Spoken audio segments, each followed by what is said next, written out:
గత కొన్ని నెలలుగా వస్తున్న రూమర్స్ను నిజం చేస్తూ ఉంగరాలు మార్చుకున్నారు టాలీవుడ్ హీరోయిన్లు నాగచైతన్య, శోభిత దులిపాల. ఆగస్టు 8న ఈ లవ్ బర్డ్స్ నిశ్చితార్థ వేడుక ఘనంగా జరిగింది.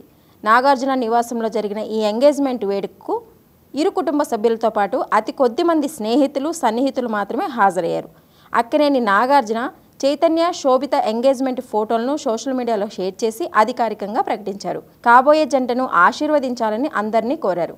నాగచైతన్య, శోభిత దులిపాల ఎంగేజ్మెంట్ ఫోటోలు ప్రస్తుతం సామాజిక మాధ్యమాల్లో వైరల్గా మారాయి. సినీ ప్రముఖులు, అభిమానులు, నెటిజన్స్ కాబోయే జంటకు అభినందనలు, శుభాకాంక్షలు తెలుపుతున్నారు. అయితే ఈ నిశ్చితార్థం జరిగి కొన్ని గంటలు కూడా గడవలేదు. అప్పుడే ప్రముఖ జ్యోతిష్యుడు వేణుస్వామి బాంబు పేల్చారు. ఈ ప్రేమ పక్షుల గురించి సామాజిక మాధ్యమాల్లో ఓ సంచలన పోస్ట్ పెట్టారు.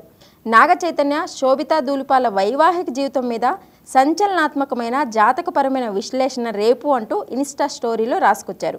దాంతో ఈ ఎంగేజ్మెంట్ వార్త మరింత ఇంట్రెస్టింగ్గా మారింది. చెప్పినట్టుగానే నాగచైతన్య, శోభితల జాతకంపై వీడియో రిలీజ్ చేశారు వేణుస్వామి. అందులో వారి జాతకం బాలేదంటూ కామెంట్స్ చేశారు. సమంత కంటే శోభిత జాతకం ఏమాత్రం బాగాలేదని, 2027 వరకు బాగానే ఉన్నా ఈ 3 ఏళ్ల తర్వాత చైతు, శోభితకు ఒక స్త్రీ మూలంగా సమస్యలు, గొడవలు వస్తాయని తెలిపారు.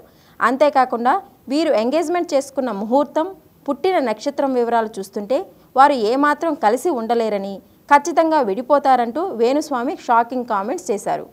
పైపెచ్చు వారు నిశ్చితార్థం చేసుకున్న ముహూర్తం ఎలాంటిదో గల్లీ జ్యోతిష్యుడు కూడా చెప్పగలడని, వారి నిశ్చితార్థం ఉత్తర నక్షత్రంలో జరిగిందన్నారు. నాగచైతన్య రాశి కర్కాటక రాశి, శోభిత దులిపాలది ధనుస్సు రాశి అని, అందులో నాగచైతన్యకు 6, శోభితకు 8 పాయింట్లు వచ్చాయన్నారు.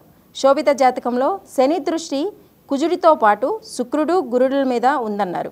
ఇద్దరి జాతకాల్లో సాష్టకాలు వచ్చాయని తెలిపారు.